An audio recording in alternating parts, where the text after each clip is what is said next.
You're listening to BQN. Assimilate the audio.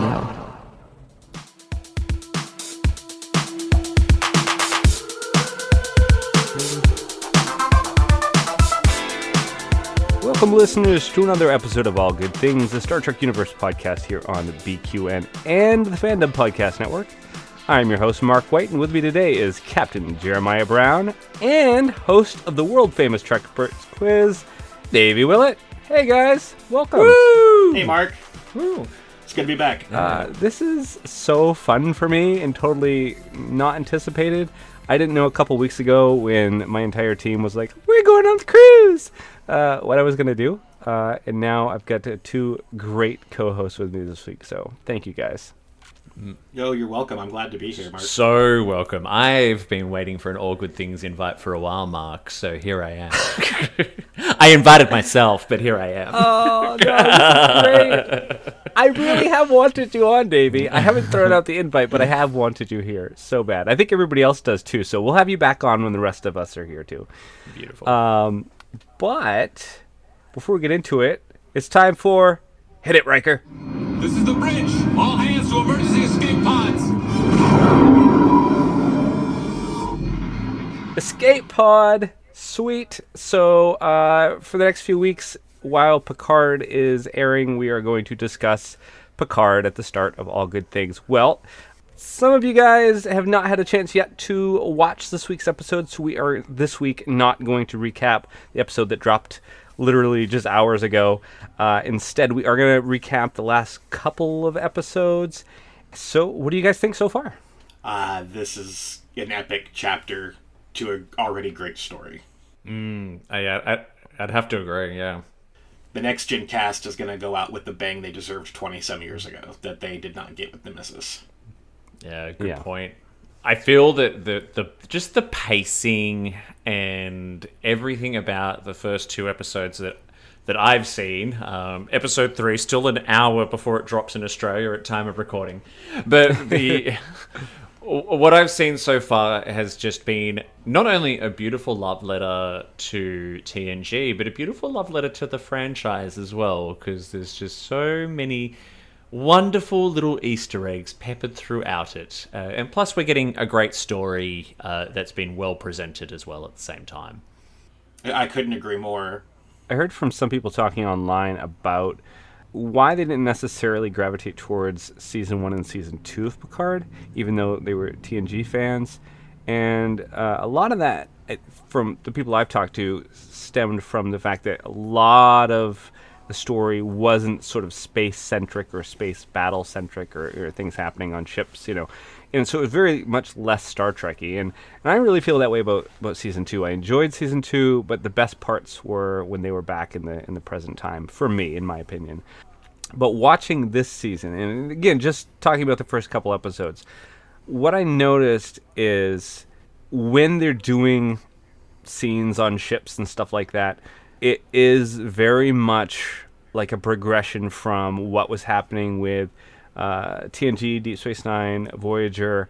It's a continuation of that, continuation of the films, more so than Season 1 and Season 2. Season 1 and Season 2, there was a whole lot of the holographic controllers for everything, and they were just trying to... It didn't really connect with me in the same way that the tactileness of the designed LCARs and panels and physical things did, and I'm really enjoying that in this season. And I don't know, all of the set designs, I know they brought the Okudas back and stuff, it's just, I appreciate it so much. It's great. Oh, we have the Okudas, we have Doug Drexler, John Eves, Dave Blass brought them all back, and it really... I talked to Doug in person in LA at the Picard premiere, and just seeing his excitement in person on his face of the look that they've brought back to the franchise was just that it was contagious, his level of excitement. Yeah.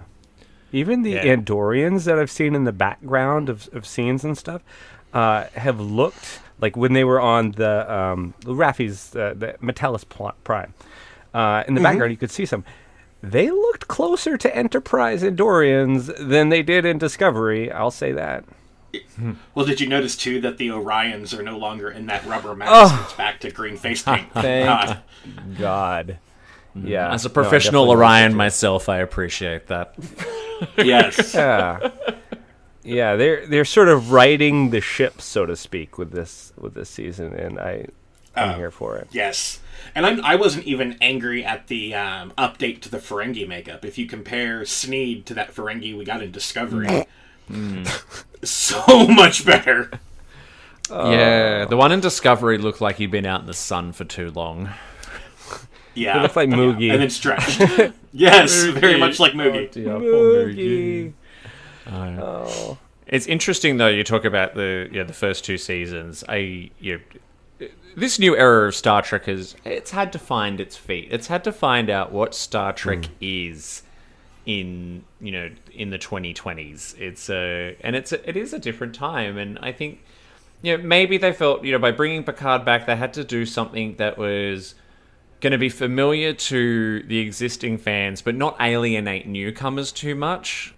And I don't think they necessarily did a terrible job. I know that there's a lot of issues with seasons 1 and 2, but I think at the same time, there was a balance that needed to be struck there, and and now that they've kind of brought those new viewers in, now you can be like, oh, now this is what Star Trek's really all about. Yeah, I enjoyed season 1 and 2. Same. I've done rewatches. Oh, totally. Yeah. I've got my complaints, but they're trivial. Yeah. I prefer them over season... I'm going to break this. Amy's going to kill me. Season 4 of Discovery. I liked season 4 of Discovery. Definitely my least favorite. Well, speaking of Discovery... Yeah, you want to pivot a little bit? We've got some breaking news. Breaking news. Discovery is ending after season 5. It's a double-edged sword, kind of. It's it ushered in our current era of Trek, and I'm hoping that it doesn't also signal another dark age. Yeah. Oh, yeah. Help me... But at the same time, I think that we're at the end. Yeah. And help me clarify something. So the post said it ends in 2024. So does that mean we will get... So season 5 will be on this year. Does that mean there'll be a season 6 and that will be the final season? Or is the season we're about to watch the last one? The season we're about to watch is the last one. And it isn't dropping this year.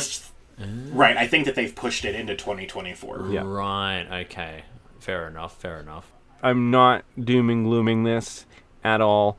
I mean, Picard's really making the fan base wild, Everybody's going crazy for it, and everybody really loved Prodigy. Everybody was talking about Prodigy. Lower Decks, very popular. Strange New Worlds winning all kinds of awards, praise, acclaim. They've been renewed. This is not a dark age. Discovery, thank you for reinvigorating the franchise. Thank you for some really good story arcs and seasons. I love season 2. It was spectacular in my opinion. But yes, they are bowing out. Their end is near. But I think we have many, many years to come with great new Trek. Well, I'm hoping. I was looking at the parallels this afternoon after the news broke of season 2 of Discovery birthed Strange New Worlds unexpectedly. Yeah.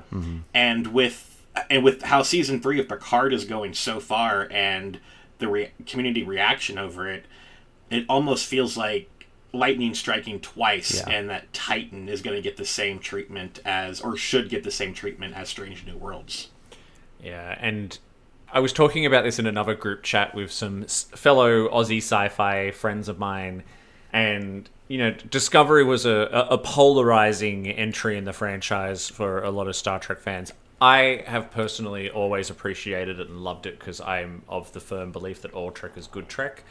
But I thank Discovery for what it did in helping Trek find its way into this era as well. Like it's been a fun ride.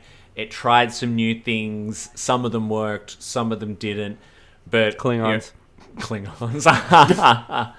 But ultimately, like it's been that testing ground in helping them find their feet. And I did read, funnily enough, about a week ago, there was some other stuff out there saying that Paramount needed to sort of cut some costs in the streaming department, and my mind went straight to Discovery has been a big expensive show. I would not surprise me if that's the first to go, because clearly the fans are gravitating more towards Prodigy, Lower Decks, and Strange New Worlds, and obviously Picard Season 3. So, why not just focus and spend the money on the shows that are going to bring more of it in, I guess. True, and with the advent of the 2 animated series, especially Prodigy, the future of Legacy Trek, I really think, is in the animated series. Because the possibility to bring anybody back is endless at that point. Yeah. And the cost, you don't have the sets, you don't have the makeup, you don't have the wardrobe. All you have is the animation writers and the voice talent. Yeah. Which I don't know about you guys, but especially Prodigy, once you get immersed into it, you're not really thinking that you're watching an animated series. You're watching Star Trek. Yeah. 100%. Oh, yeah. The animation's beautiful. Yeah. Oh, it is. One of the biggest surprises of last year, Prodigy, absolutely. Well, guys, our listeners may have tuned in because they are huge, ravenous fans of the animated series and are just chomping at the bit for us to start our animated series conversation. So, Davey, how about this week? How about you tell us what we're going to be talking about this week? Well, so this week, I believe, we are looking back into the time travel topic, where we're going to be looking at the animated series Yesteryear, which probably actually one of my favorites of the animated series, Mark. That was why I jumped on the opportunity to be on this episode. I'm like, oh, the good episode! Well, you guys might remember in this episode, Spock is transported by the Guardian of Forever to his childhood to save his younger self from dying during a Vulcan adolescence ritual and spawning a new timeline in which he is not the USS Enterprise first officer. No, it's an Andorian/Enar. They say Andorian, but he's clearly an Enar. Just saying. Yeah, and if you're going to do the Guardian of Forever voice, Mark, you've got to do it in the style of the animated series, which is the Guardian of Forever in a retirement home. And, the travelers are returning. You're not wrong. I was very put off by that. I was like, wait, that's not his voice. Yeah, no, every time the Guardian spoke, it took me out of it momentarily. It's like I was immersed, and then I was like, "Oh, I'm out of it." It's not right. It's the old Guardian. The Guardian of the kittens. Well, speaking of the Guardian, what did you guys think about the setup for the time travel episode being the Guardian of Forever? I thought it was pretty cool. Having only seen sporadic bits of the animated series, I wasn't prepared for the Guardian. So it was like, oh wow, another Guardian injury. But at the same time, I was like, ugh, this isn't going to go right. It's the Guardian. It's already set up for something bad is about to happen. No. I don't know. I guess mayhem ensued in the original series. What was the original series episode where they went the Guardian of Forever? City on the Edge of Forever. City on the Edge of Forever, that's right. The animated series was filled with classic callbacks to the original show. There's tribbles, there's all that kind of Harry Mudd shows up at some point. It was a fun little way to tell extended stories, leveraging plot points and what have you from the original show. So I can remember the first time watching it, because when I was a kid, they very randomly in the 90s started putting the animated series on Saturday mornings on one of the Australian TV networks, and this was one of the first ones cool. I remember seeing. Yeah. The only thing I did, again, didn't like the voice. I also didn't like it was just the animation of the whirly time portal. It was clearly just a kindergartner had gone nuts with some brown and orange paint. Oh Lord! You say that. What I thought looked ridiculous was Spock going through the portal. Oh yeah. The movement and animation is. If you've ever seen The Center Seat, they do talk about the fact they basically did about 20 stock shots and just reused them over and over again. Well, what I found fascinating about the Center Seat documentary was they said that the Filmation guys were like, one of them, the main animators, was colorblind.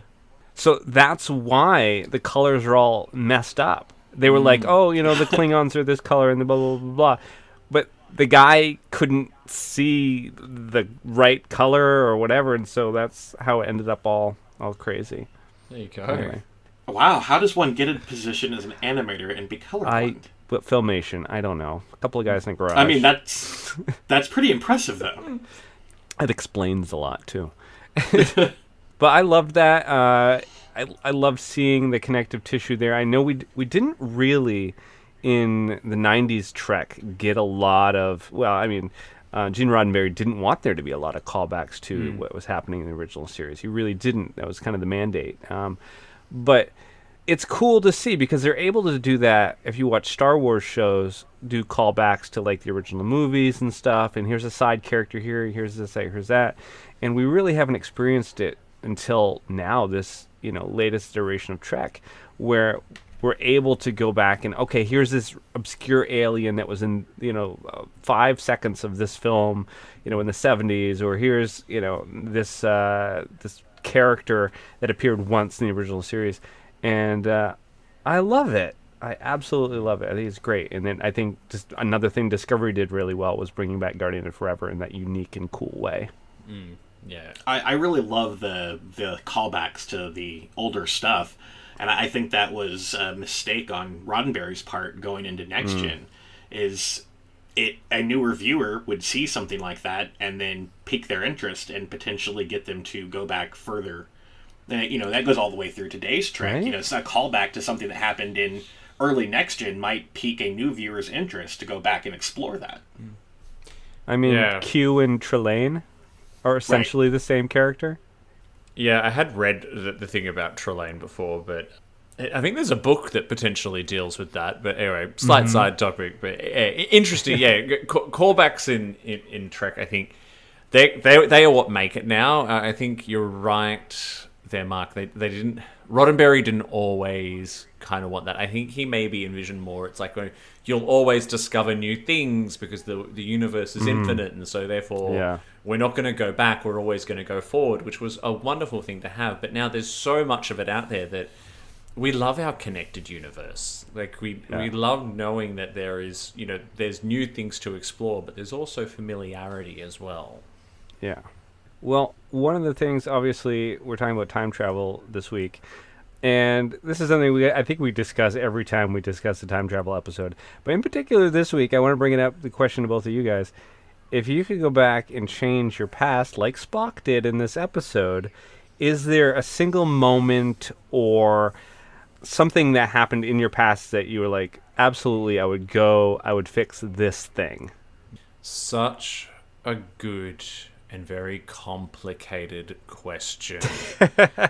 And I've had to think about this long and hard because do you know what? Do you ever have like those little moments where maybe you did something a little embarrassing or something you did or said, and it could have been like 5, 10, 20 years ago? It's just, and it always comes up in your mind, like in a moment where you're just sitting there and then all of a sudden you start thinking about this thing you did and you're like, oh God, that was so embarrassing, but it was 20 years ago. Why do I still care about it? But it's still somehow, I don't know, my life is peppered with little moments like that. But I would have to say that the answer to this question for me is probably actually a hard no.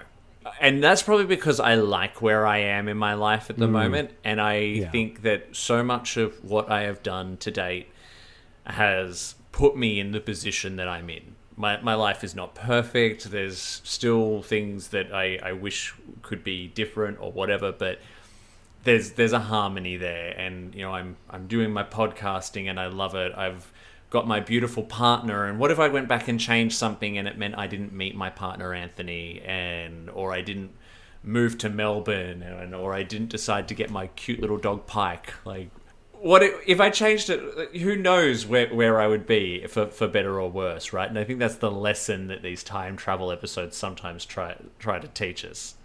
Yeah. this may come as a shock, being that I'm such a huge Janeway fan, and how much that she loves to throw the temporal prime directive out the window. But I also have to say, hard no. It's something I've thought about a lot, and little moments, big moments, bad decisions, good decisions, no matter what they were or their consequences, everything put me on a trajectory to where I am now.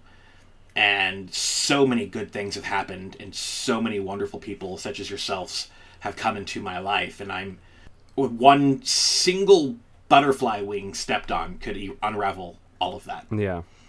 And despite the bad in the past, I wouldn't change anything to jeopardize where I'm at now in my life and the good things that I have. Yeah. When Davey was talking about certain, like, embarrassing moments or things like that, you know, little things like that, that would be the most tempting, right? Because I know if anything big, any of the bigger decisions that I've made, you know, with good or bad consequences, would probably have ripple effects.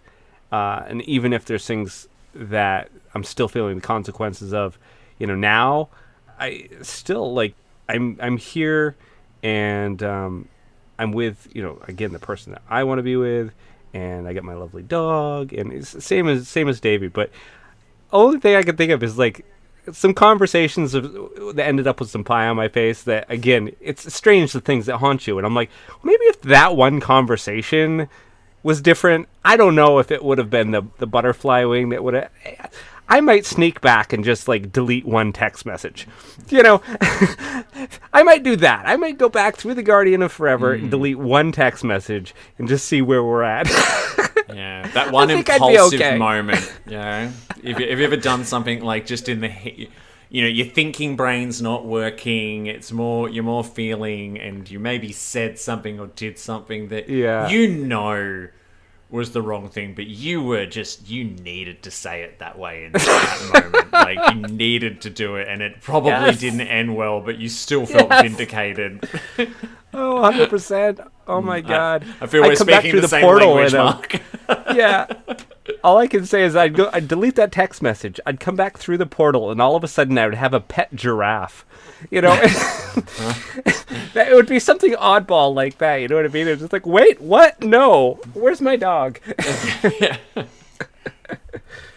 See, and that's like one of my biggest things too. Is like, you know, what if saying that stupid thing resulted in me never having B'Elanna and Miral in my life, and I wouldn't trade those two little creatures for anything.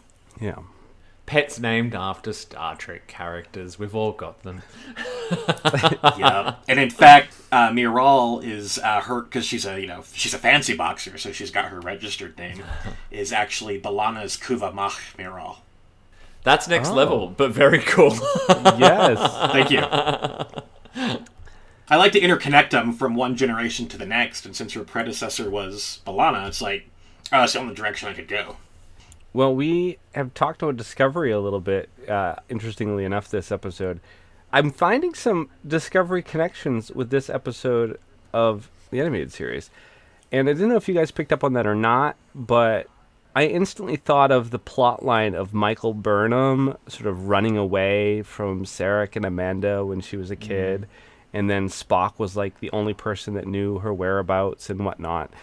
And, yeah, it just kind of felt like that. And then there's that creature thing that was kind of like a giant reptile of some kind that was chasing Michael. I don't know. It just reminded me of that. You guys? Am I the only one that caught that? I think the parallels between the Discovery storyline and this episode are definitely there with Spock going out on his own. Yeah. Absolutely. I didn't realize that everything on Vulcan, though, would kill you, like, you know, the desert. I guess you should, though, but it's a desert, but it still is like this enlightened species, but all of their native animals will kill you. It makes sense, though, on some level, because if you think about it, Vulcans were always very warlike and fierce until they harnessed their anger, right? And controlled it. True. And so, to me, it would make sense that you would have to, if you're growing up on a planet where it's fight or flight constantly, you'd either have to zen, find your center, or become like a fierce warrior creature. I don't know.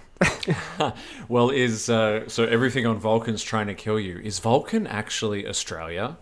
Is that what we're finding here? I was going to say it, but I thought I'd leave it for you. I mean, the dirt's red, right? Well, in the center of the country, yes. Is the center of the country where Ayers Rock is? That is correct, but what? It is in the No. it is in the center of the country. Yeah, it's in the Oh, desert. I was making that up. No, but I'll have to check back. I don't actually think we refer to it as that anymore. I believe we refer to it as by its Aboriginal name, which is Uluru. But yeah, thank you. Yeah, I've never actually been there though. Although literally, when the country was closed, all of a sudden everyone was taking a holiday to the Northern Territory to see the Rock. Do you know we've done the same thing in the States here? When Obama was president, we renamed what was Mount McKinley after one of the presidents. We returned it to its native name, which is Denali. I did not know that. Oh, okay. But doesn't that retcon Star Trek now? Because, McKinley Station is supposed to be in orbit of Mount McKinley? It could still be named after the president, right? Sure. But if they changed I guess sometime after, we must have changed it back. Maybe there's some other famous McKinley that hasn't happened yet. They haven't been born. Maybe. Well, what is you guys' favorite time travel episode of Star Trek? There's so many to choose from, Mark. I mean, it's not an episode, but I obviously love The Voyage Home. But if I were to pick two that really stand out for me, Past Tense from Deep Space Nine. All-time favorite. Absolutely love that episode. I loved the production value of it, the story behind it, and even though that time's kind of almost here, was that the one with Cisco going Sanctuary back and District? Sanctuary District. Yeah. Yeah. And I have a secret guilty pleasure for the Voyager Season 3 two-parter Future's End Part 1 and 2, even though it is the campest out there thing you've ever seen. It's so cheesy to go back and watch. I love it. It's such a guilty pleasure. Is Sarah Silverman in that one? That's the one. Yes. Yeah. I love that. Yes. That's great. So not for sure if you guys are aware, speaking of Future's End, and Neelix and Kess's obsession with watching the soap opera. Yes, that's right. Yeah. Yes, so I always thought it was a missed opportunity that they should have used a clip of All My Children when Robbie McNeil was on it in the 80s and have Kess and Neelix watching Robbie in All My Children in the briefing. Oh, that would have been hilarious. I mean, it was a missed opportunity there. There's so many funny little moments in it, which are just such a callback to the time it was made. Where Sarah Silverman comes running out and she's just like, "What did you do to my computer? The hard drive is wiped." And then there's so much about it that's unrealistic as well, because do you know what? The car park at Griffith Observatory is never that empty. So but yeah, it's a fun little romp as cheesy as it is. Well, I would say my two favorites are Yesterday's Enterprise. Oh, of course. I love it. I've heard some people online hating on it lately, and I'm like, what? How do you not like Yesterday's Enterprise? Anyway, I think it's great. And then also I'm going to pick a Voyager one, and I'm bad with episode titles, so sorry. But the Voyager episode where Harry Kim has to save the day, he takes the flyer back and saves the ship that's under the ice. Timeless. Yep. Yes. We are going to cover That's it on Voyager's... All Good Things at some point, because I love that episode. Call Me. Yeah. For sure. Yeah. It's one of my favorites too, Jeremiah. I love it. Yeah. Oh. Voyager's 100th episode, directed by LeVar Burton.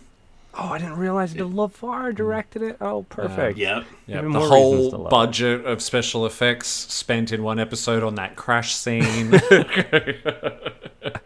I actually wasn't thinking about Timeless when I read that question earlier, Mark. But I'm going to go with my original answer. Okay. Because it's true though, because my absolute favorite time travel episode, number one, is Voyager's Relativity, where the 29th century Starship Relativity recruits 7 of 9 to go back and prevent Voyager's destruction. And we go through multiple past periods of Voyager's history. Didn't we just watch that on All Good Things? Or did I just watch it on my own? I don't remember anymore. Everything's blending together. All the multiverses are collapsing into one. And one of my favorite things about it was seeing pre-Voyager, when Voyager was still in dry dock. Yes! Hadn't even left. The series, getting to see the past of Voyager before the show ever started. I absolutely loved it. We did cover it on All Good Things. Within the last, couple of months. I know we have. Okay. And my second favorite one is DS9's... I will, I promise. Is DS9's Little Green Men. As I love a good Ferengi episode. And not only is it a Ferengi episode, but they're the Roswell aliens. Oh, yeah. Oh, they're so funny. Especially, they don't understand what they're saying, and they think, that must be the mother. Yeah. Oh, I love that. Or Quark asked the nurse to give him an umok. Oh my god. Yeah. So inappropriate. Umox is the most sexually explicit thing to ever happen on network television, and the censors never caught it. I know. I mean, it's great though. Yeah, I won't say what he's essentially asking her to do because this is All Good Things. But we get a little salty here. Well, I highly recommend everybody that loves the Ferengi go check out Armin Shimmerman's Regis and Kathy Lee interview from the 90s. Yes, I've seen that. It's so good. Yeah. Regis gives Quark Umox on live national television. Yeah, because he did it in full makeup, didn't he? Mm-hmm. Yeah. Yeah, it's on YouTube. It's great. Yeah, it is great. Oh my god. I gotta check that out. That's hilarious. So, we're gonna go back in time to the beginning of the episode. What's with the big bird alien historian? And do we think it's the same bird species as Lower Decks, or no? Or oh God, please no. Birds can be historians too, Mark. It's okay. Birds can be just as much contributors to society as everyone. I know this is like a cartoon, for kids, but it really wasn't modified at all. It was just Big Bird holding a pad. They weren't even He had trying. a rockin' bod, though. He had a rockin' bod. Go have a look at it. That's it was buys get the guys. He had arms for days.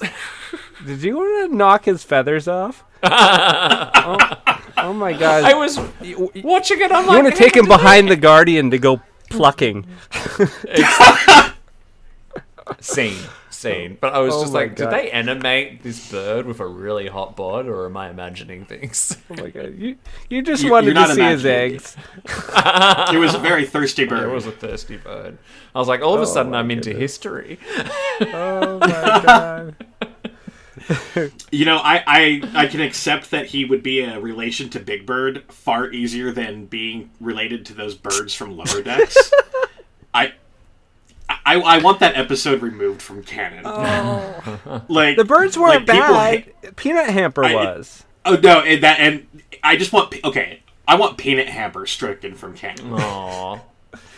I would rather have a season-long Tuvix arc than ever see Peanut Hamper again. Oh, what was wrong with Tuvix? Tuvix was actually kind of cool. He was happening. I wasn't a Neelix fan, but I liked Tuvix.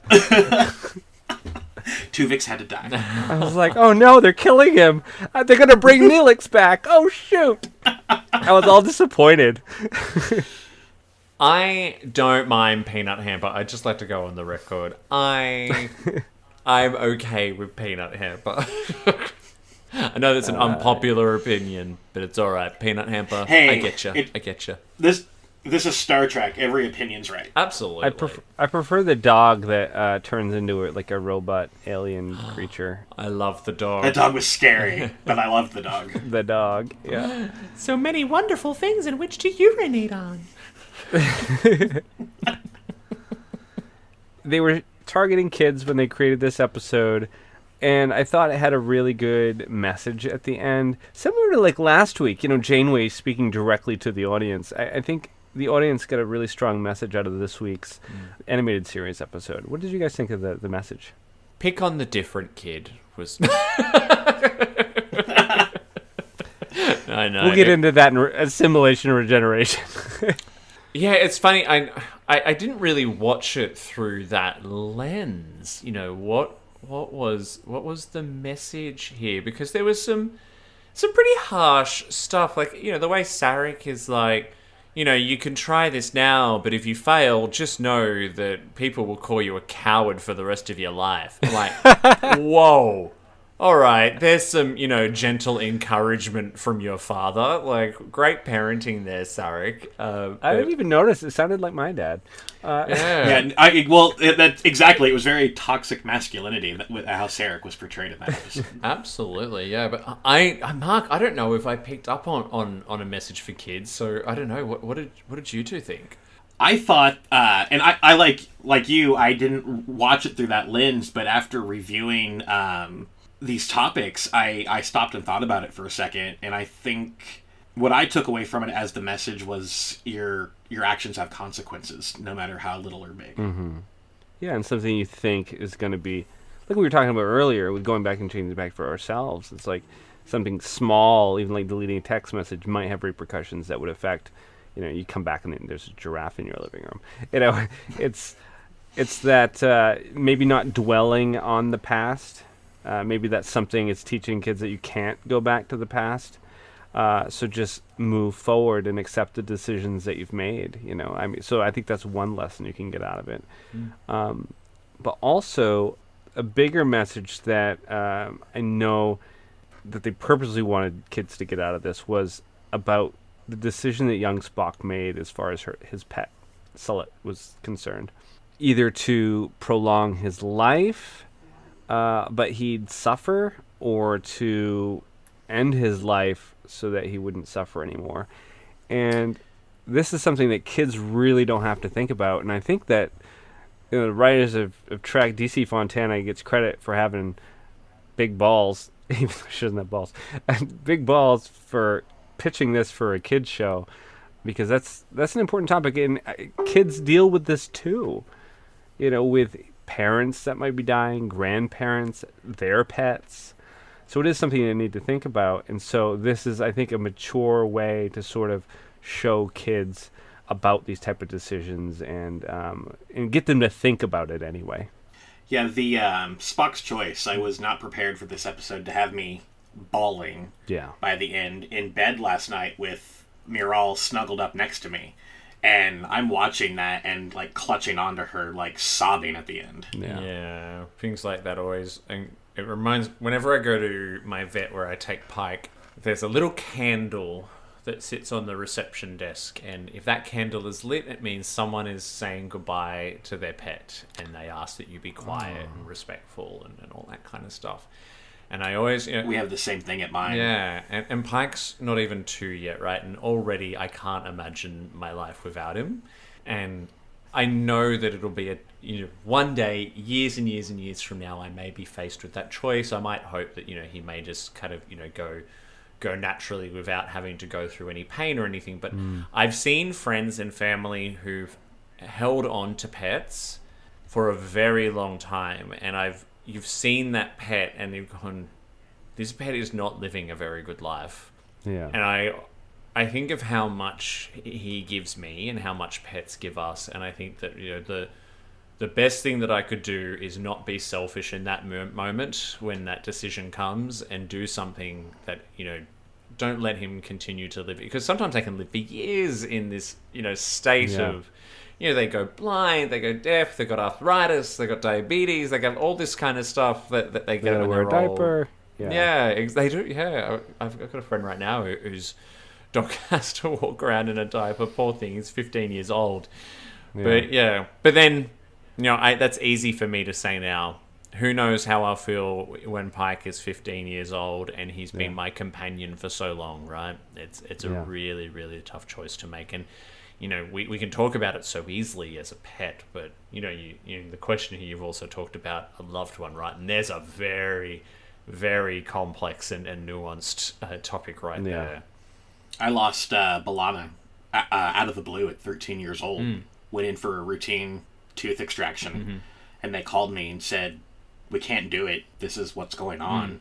And it blindsided me. And I had the choice of giving her the final act of love or being selfish and keeping her one more day because that's all she had left in her. Yeah.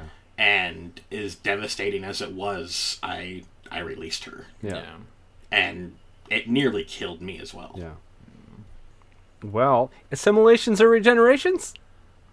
Let's move on to something more happy. Let's assimilate something. Let's hard pivot. Nice segue.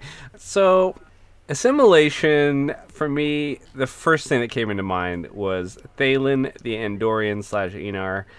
I love that in a universe without Spock, there is an Andorian on the bridge, and I just love it. I love Andorians anyway, and I thought it was cool. Regenerate the fact that he's grey. No. That means he's an Enar. He refers to himself as an Andorian, doesn't he? Maybe he's an Enar Andorian hybrid, and that's why he's not blue or white. Thank you. He's gray. Mm-hmm. We'll see. Don't wreck my head canon, Davey. Or are Andorians just thought out Enars, and that's why they're blue and the Enars are white, and he is gray because he's halfway thought out. There was some fun little bits and pieces in this episode that I thought were a total assimilation. Yeah, okay, there's, for an animated Saturday morning cartoon, a very insightful and deep look into Spock's childhood and the complicated relationship that we know that he has with his father. And something else I really loved as well was, and you don't always get this in science fiction shows where you've got this massive universe. It feels like everyone is just set to the whatever the American time zone it might be. But there's references to the different calendar on Vulcan and how they measure time in years and months and all that kind of stuff in a totally different way. I thought that was really, really cool. And probably I think this, I mean, apart from like a mock time, this was also the first time we got a really solid look at Vulcan. That was the beauty of doing this in animation. We saw, like a futuristic Vulcan city in the middle of the desert and weird little cars that just kept going past, like little Jetsons cars that were just like... I loved the cars so much. It's like someone just like... they're like, do you know what this needs? This needs some flying cars. Derek, put a flying car in there, would you please? Thank you. It's the future!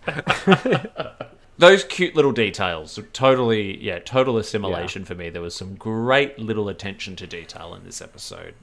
I absolutely adored that Majel Barrett was doing the voice of Amanda. That's right.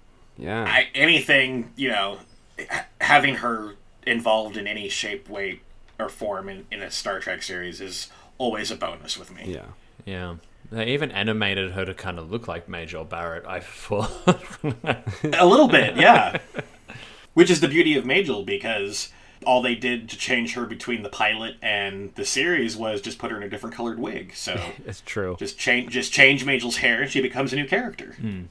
Did anybody else notice when little Spock was first sort of running off to do his thing and his bear was following him, he turned around and told him to stay, and he gave him the Guinan crazy fingers? Did you guys notice that? Like, ah! Oh, like... I didn't notice that. Oh, like she does with Q? Yes! Yeah. Oh, I didn't totally... Oh my god, I love that. When he did the crazy fingers, I was like, oh, Guinan! The crazy fingers. Oh my goodness, I love it. She did it in Picard, too. Do you remember that? She did, I do remember. Are they crazy fingers or are they Q fingers? It's some kind of defense, right? It's some sort of... Yeah. Yeah. My powers, they'll come out of my fingertips. Oh. Yeah. I love that. They also gave some Andorian backstory here, which I'm not sure they touched on in the original series. I guess they did a little bit, but we're saying that the Andorians were a warrior race with a strong sense of family, and that was carried over from... that was carried on onto Enterprise, where that was one of the first things they brought up when they were talking about the Andorians on Enterprise, is you learn that family is extremely important to them, as well as being kind of a warrior culture.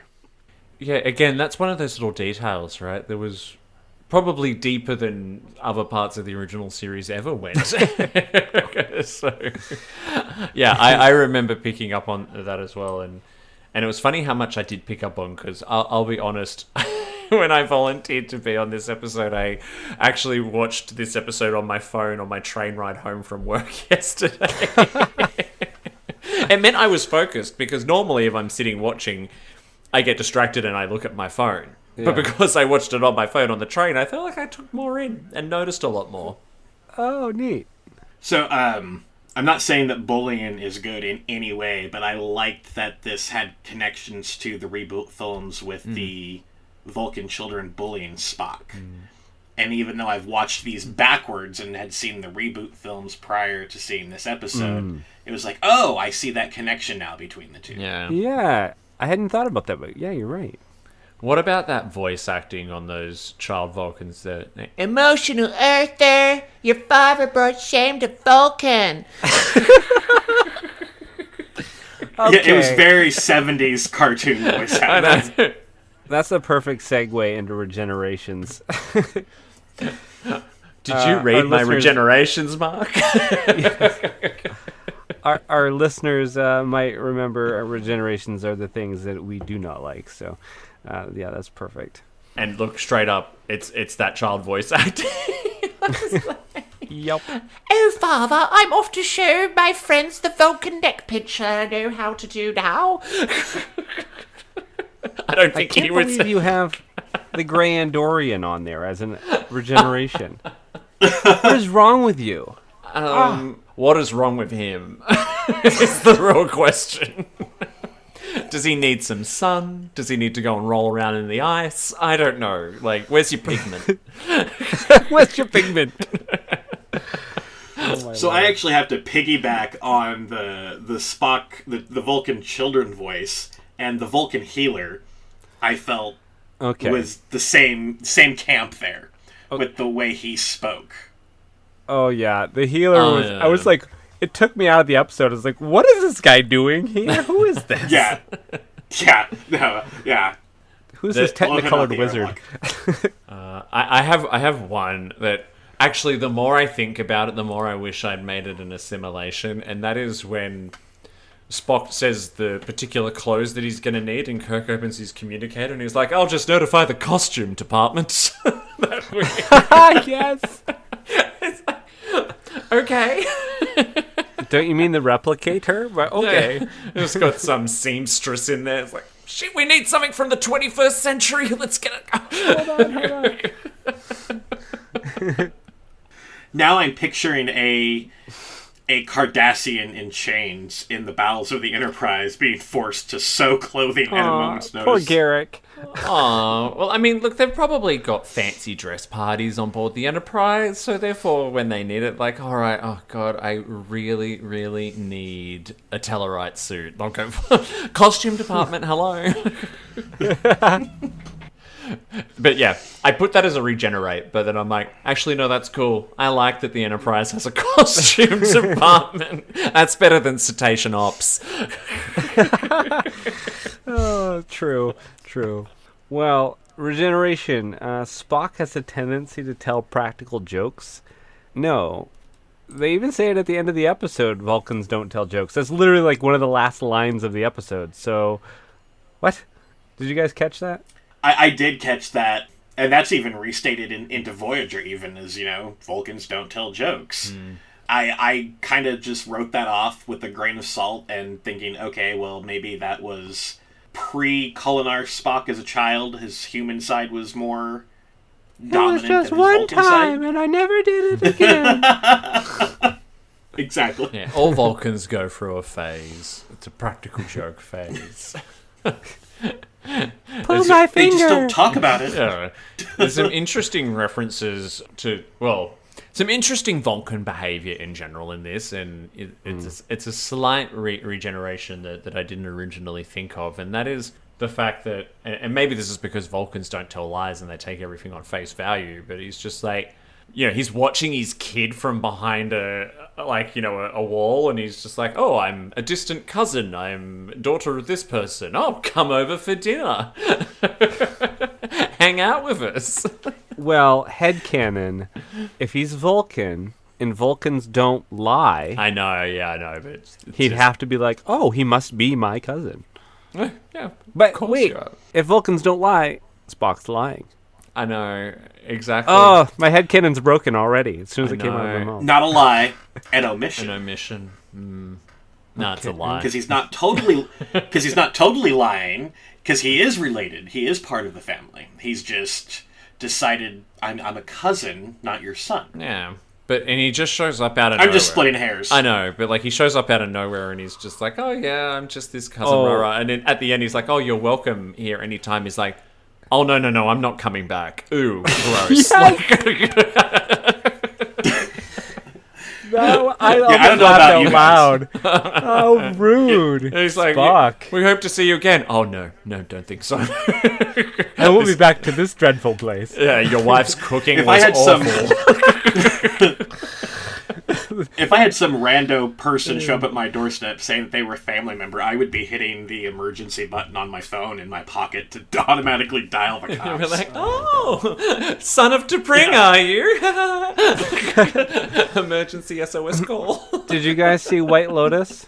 Yes. Season 2? No, I haven't. Yes. Do you remember they showed up at the doorstep with those long lost relatives and they almost like shot him with a shotgun? Yes. So funny. So good. They're like, hey, we're your cousins. Get out of here.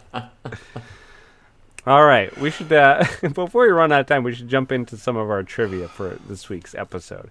So let's go hog wild. Whoever, feel free to shout out whatever trivia interests you. I'll go. The writer of Yesteryear, Dorothy D.C. Fontana, was a writer and story consultant for Star Trek The Original Series, and also served as the story editor and associate producer of Star Trek The Animated Series. She said, when I came to the animated show, I wanted to do at least one script. This episode is the only one she wrote for the animated Star Trek. That's insane. I read that and I was like, what? Because she... Especially when you... Yeah. She's written so much. Powerhouse. Yeah. She was heavily kind of involved in sort of like the script supervision and all that in general of the animated series, wasn't she? No, and this is the one she kind of like mainly penned, but I thought she had a much broader involvement in the creative direction behind the show. She did, but this is the only one she scribed. Yeah, and it's such a DC Fontana episode. It's beautiful. I think the next one that we have here is that prior to the writing of this animated episode, with its portrayal of a boyhood Spock, a young version of him had been temporarily considered for inclusion as a regular character in Star Trek's animated series, along with other child equivalents of the series' main characters. God, that would have been awful. I'm sorry. Yes! A whole series of the episode Rascals. I know, and they just would have had the same person doing the child voices for all of them, so they all would have... For all of them. Oh, did you just throw Rascals under the bus? No. I did it broad spectrum. Because I love Rascals. I do too, but I'm saying if it was not contained to a single episode True. and throughout an entire series. True.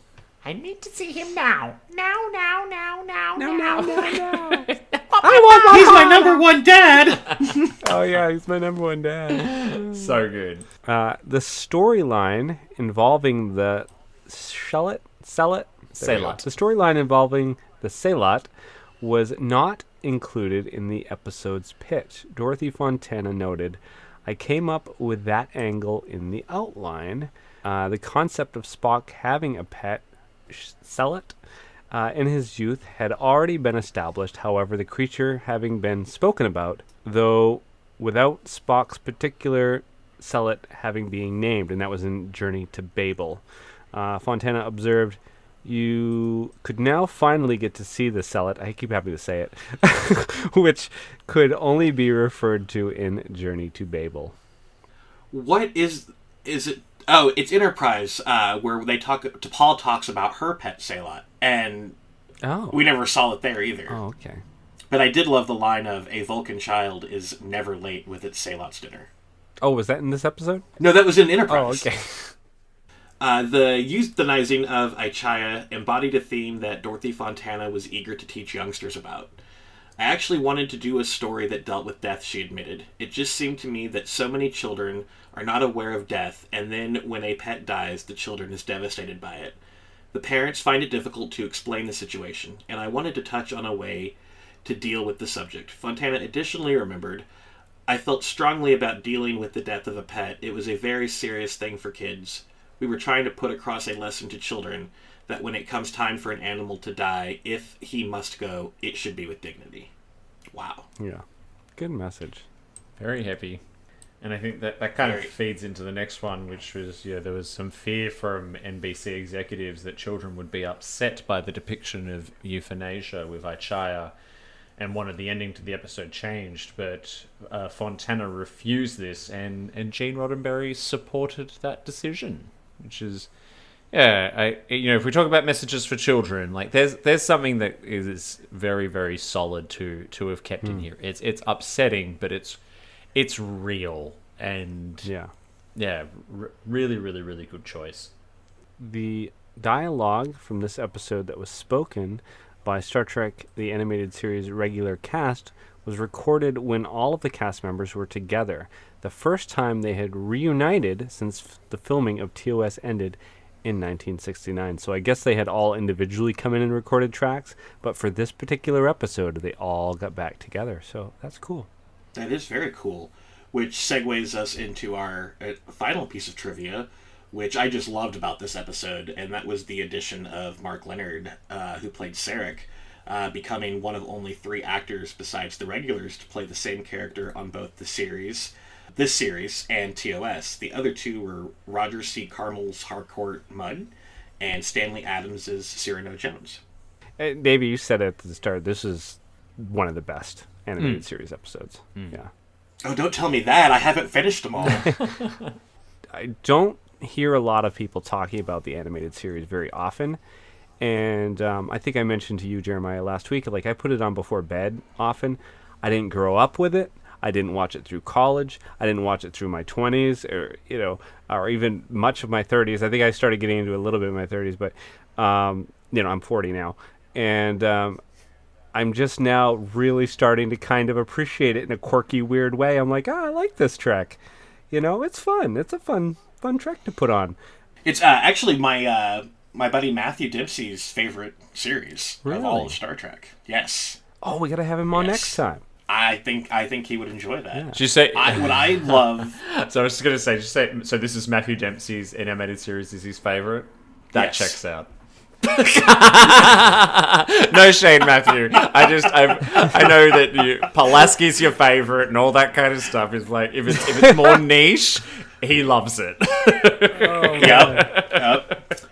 What I think is fun about the animated series, and I don't know if either of you have seen it, it's on YouTube. A guy has been animating like Next Gen and Voyager in the style of the animated series. Yes, it's so good.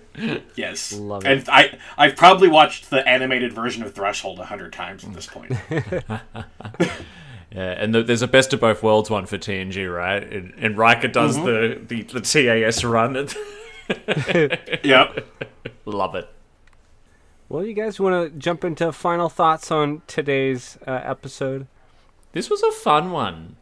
I'm kind of glad I got to come on All Good Things and cover an animated series episode. And perfect choice because it's. I say this is probably the best episode of the animated series, but there's some great little gems in there. You do have to kind of put yourself in a right frame of mind to watch it, especially as an adult. But I can see this is an audio podcast, and Mark is currently making a visual gag, one that's very inappropriate for the non-explicit rating of this show. But I enjoyed the opportunity to revisit this. And to see the wonderful little details that they were able to that they were trying to do in an animated version that they couldn't do in live action at the time. So yeah, what about you, Jeremiah?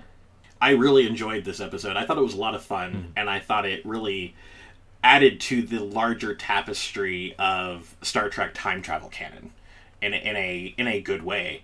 I enjoyed the fact that I got to go deeper into the waters of the animated series, and it makes me want to go further and actually get them all watched. Yeah, I'm glad you guys had a good time. I get worried when I pull out animated series episodes or original series episodes, because I know it's not everybody's cup of tea.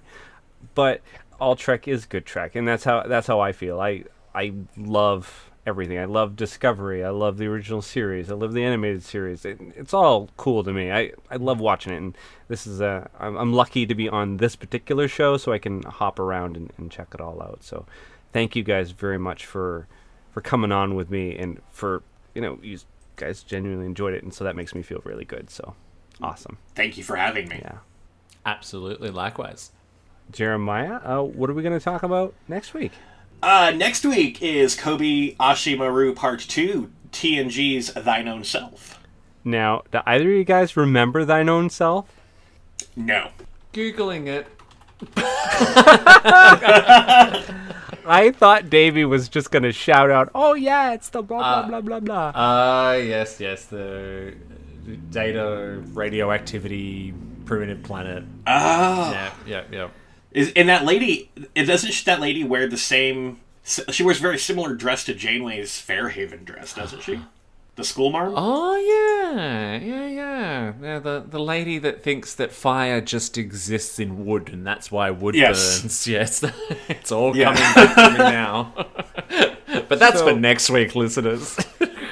The reason it's on the Kobayashi Maru episode is because this is the episode where you have Deanna Troi, and she is faced with her own Kobayashi Maru, whether or not that's right, let Geordi die or not.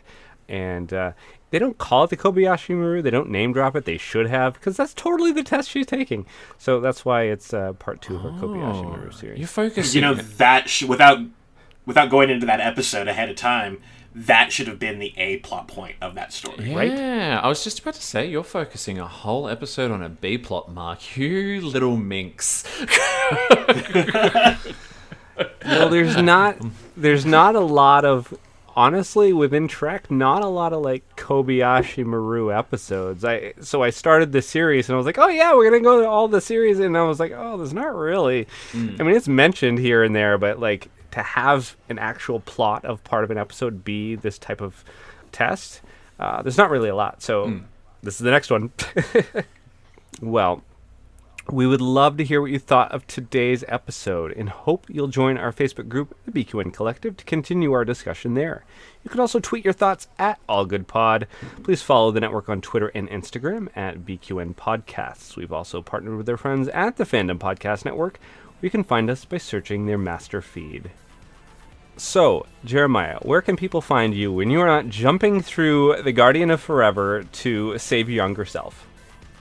Mark, you guys can find me over on Twitter at Captain Jeremiah, or TikTok at Captain Jeremiah Brown. And Davey, where can our fans find you when you are not recreating Vulcan down in Australia? Well, you can find my show, the Treksperts Quiz, in the BQN Master Feed, or wherever you get your podcasts from, and on YouTube. And also keep an eye out for a new project of mine about video gaming coming very, very soon. And Mark, where can people find you when you're not ruffling the feathers of a sexy avian historian? Hey, I love huevos rancheros. What can I say? Well, when I'm not doing that, people can find me on the BQN Collective Facebook page. They can also find me on Twitter at MarkWhite207. And if they become a patron of the network on Patreon, they can listen to my show, It's Green, and it's kinda fabulous. Please hit the subscribe button on Apple Podcasts or wherever you get your podcasts, and leave us a star rating and written review. That helps others to find the show. You can also follow the entire network's podcast with our master feed by searching BQN. This way you won't miss any of our fine shows like Union Federation, Galaxy Class, History with the Szilagys, Infinite Diversity, Mickey's Marvels, Sasquatch, What's the T-Bev, and the fabulous Treksperts Quiz.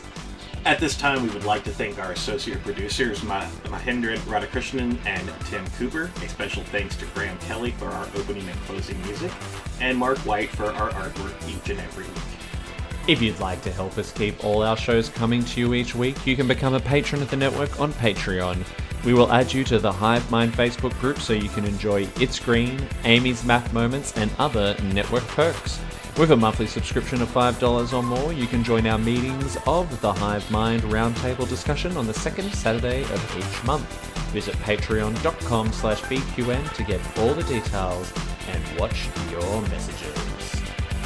Thank you for listening. We hope you'll enjoy us as we search out All good things.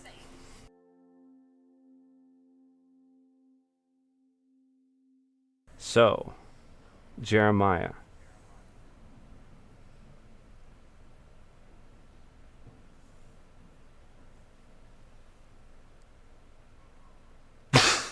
I was like, what is happening?